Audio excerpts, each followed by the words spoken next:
میں پورے یقین کے ساتھ کہتا ہوں اور 30-35 سال کے براہ راست ملاقاتوں، مشاہدوں، تجربوں، مطالعوں اور گفتگوؤں کی روشنی میں اس موقر مجمع میں بھی کہتا ہوں کہ ہمارے ملک میں السلام علیکم ورحمۃ اللہ۔ دوستو، آج 31 اکتوبر 2024 مولانا سجاد نعمانی صاحب کا ایک ایسا بیان سنانے کے لیے جا رہا ہوں جو انہوں نے ہندوستان کے اگلے حالات کیسے ہونے والے ہیں اور ہندوستان کے اندر کیا کچھ ہونے والا ہے اس کی پیشن گوئی دی ہے، اور الیکشن کو لے کر اور حالات حاضرہ کو لے کر اس بیان کو اگر آپ نے نہیں سنا تو آپ نے کچھ نہیں سنا۔ آپ جو ہے نالج اور علم سے ادھورے اور خالی کا خالی رہ جاؤں گے۔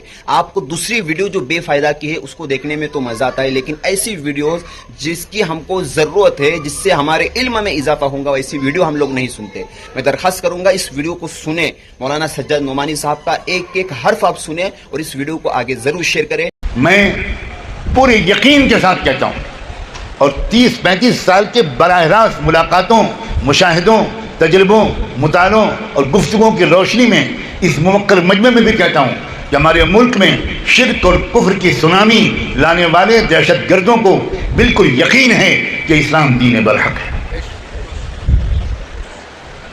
آپ کے مظفر نگر ضلع میں میں ایک ایسے شخص سے ملا ہوں، آج میں بہت بڑی بات کہنے کی جرأت اور جسارت کر رہا ہوں، جس کے بارے میں مجھے کسی نے خبر دی کہ وہ سادھو اور پنڈت نظر آتے ہیں اور ایک مندر میں پجاری کی حیثیت سے لوگ ان کو جانتے ہیں، لیکن مندر کے نیچے تہہ خانے میں انہوں نے چھوٹی سی مسجد بنا رکھی ہے اور وہ وہاں چھپ کر نمازیں پڑھتے ہیں، اظہار نہیں کر پا رہے ہیں، جبکہ وہ پوری طرح اسلام میں داخل ہو چکے ہیں۔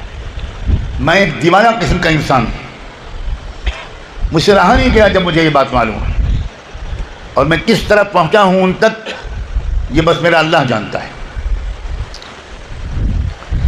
اور میں نے ان سے تنہائی میں ملاقات کی اور میں نے ان سے پوچھا کہ یہ کیا دو رنگی ہے، اوپر آپ مورتی پوجا کراتے ہیں اور نیچے جانماز پر آپ اللہ کے سامنے سر جھکاتے ہیں، پنڈت جی یہ کیا ہے؟ یعنی کہ بچہ میں بوڑھا ہو گیا ہوں، ہمت نہیں ہے، گیان تو ہے، جان تو گیا ہوں کہ یہی سچ ہے، مگر باہر کہنے کی ہمت نہیں کرتا۔ اس کے بعد کیا ہوا وہ لمبی کہانی ہے، سناتے ہوئے تو میں نہیں ڈروں گا، سنتے ہوئے آپ جل جائیں گے۔ یعرفونہم کما یعرفون ابناءہم۔ قرآن مجید ایک بات کہتا ہے کہ دیکھو یہ ان کے ارادے یہ ہیں، جیسے میں نے ابھی کہا ان کے ارادے یہ ہیں، لیکن کیا یہی مستقبل ہے؟ کیا یہی ہوگا؟ کیا آخری نتیجہ اس کشمکش کا یہی نکلے گا؟ اللہ نے فرمایا واللہ متم نورہ، اللہ نے فرمایا یہ چراغ بجھانا چاہتے ہیں اور اللہ اس چراغ کی روشنی کو مکمل کر کے رہے گا، وَلَوْ كَرِهَ الْكَافِرُونَ، چاہے انکار کرنے والوں کو جتنا بھی برا لگے۔ میں حیران ہوں اس بات سے کہ ہمارے مدارس کے علماء ملک کے مستقبل کے بارے میں وہ کیوں حیران ہیں؟ ہماری یونیورسٹی کے پڑھے ہوئے دانشور اگر حیران و پریشان ہوں تو بات سمجھ میں آتی ہے۔ اپنے آپ کو امام الہند حضرت امام شاہ ولی اللہ دہلوی رحمۃ اللہ علیہ کی فکر اور علوم کے وارث سمجھنے والے کیوں پریشان ہیں؟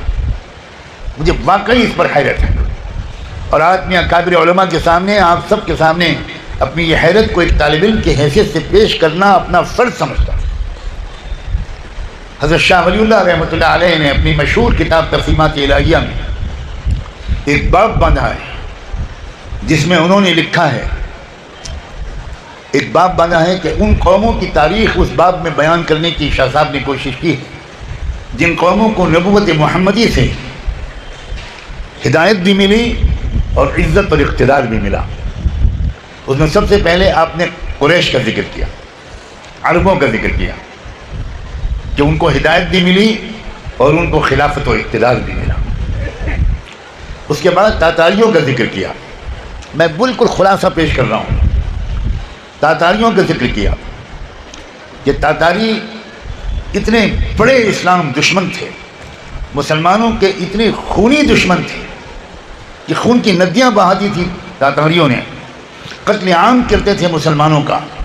دریائے دجلہ و فرات اس کے پانی کا رنگ لال ہو گیا تھا مسلم شہیدوں کے خون سے، اور مسلمانوں پر ہیبت، خوف، مایوسی اور ڈر کی یہ کیفیت چھائی ہوئی تھی کہ ایک مسلمان مرد کو سڑک پر چلتا ہوا دیکھ کر ایک تاتاری عورت ایک مسلمان مرد سے کہتی تھی کہ یہیں کھڑے رہنا، ہٹنا مت، ہلنا مت، اور وہ مرد وہیں پر کھڑا ہو جاتا تھا بالکل ڈر کے مارے سہما ہوا. اور وہ تاتاری عورت اپنے گھر میں جاتی تھی، چھرا لاتی تھی اور اس چھرے سے اس مسلمان کو ذبح کرتی تھی، کوئی چوری کر رہا ہو. ابن الاسیر بہت بڑے مورخ گزرے ہیں، الکامل ان کی تاریخ کی کتاب ہے، اور ابن اسیر اس دور میں تھے جس دور میں تاتاریوں کا یہ خونریزی ہو رہی تھی. ابن اسیر نے لکھا ہے کاش میری ماں نے مجھے جنا نہ ہوتا، کاش میں نے اپنی آنکھوں سے وہ سب خونریز مظالم اور تڑپتی ہوئی لاشیں دیکھی نہ ہوتی. وہ چشمدید گواہ ہے، انہوں نے کسی کی روایت سے وہ تاریخ نہیں لکھی ہے. پھر کیا ہوا؟ پھر اللہ نے عجیب اپنے دین کا معجزہ دکھایا کہ یہی تاتاری قوم اسلام لائی، اور 600-700 سال تک اسلام کی حفاظت تاتاریوں ہی نے کی. فقہاء پیدا ہوئے، محدثین پیدا ہوئے، اصحاب سیر و تراجم پیدا ہوئے، مصنفین پیدا ہوئے، طاقتور بادشاہ اور حکمراں، انصاف پسند حکمراں پیدا ہوئے. اسی کو تو اقبال نے کہا تھا، ہے عیاں یورش تاتار کے فسانے سے، ہے عیاں یورش تاتار کے فسانے سے، پاسباں مل گئے کعبے کو صنم خانے سے. اس کے بعد جو بات شاہ صاحب نے لکھی ہے، شاہ صاحب نے لکھا ہے کہ اب آگے ذکر کیا ہے سرزمین ہندوستان کا، اور عجیب عبارت لکھی ہے. لکھا ہے والذی اعتقد من صمیم قلبی اعتقادا جازما انه اذا اتفق غلبة الهنود یا ہندوس على غلبة على اقلیم ہندوستان غلبة تامة مستقرة وجب في حکمت اللہ تعالی ان يلهم زعماءهم ان يتخذوا الاسلام لهم دینا. حضرت شاہ صاحب نے لکھا ہے کہ جب کبھی اقلیم ہندوستان پر ہندوؤں کا مکمل غلبہ اور قبضہ ہو جائے گا تو اس وقت اللہ کے منصوبے میں یہ لازم ہو جائے گا. غور سے سنیے کہ یہ الفاظ وجب فی حکمت اللہ تعالی، وہ یہ نہیں کریں مجھے الہام ہوا، وہ نہیں کریں کہ میں نے خواب میں دیکھا، وہ کہہ رہے ہیں اللہ کے منصوبے میں یہ لازم ہو جائے گا کہ ان یلہم زعماءہم، کہ وہ اس ملک کے ہندوستان کے بہت سے قائدین اور لیڈروں کے دل میں یہ پہچان ڈال دیں گے کہ اسلام ہی ان کا اپنا دین تھا اور اسلام ہی ان کا اپنا دین ہے، اور وہ اسلام لائیں گے. یہ چمن معمور ہوگا نغمے توحید سے.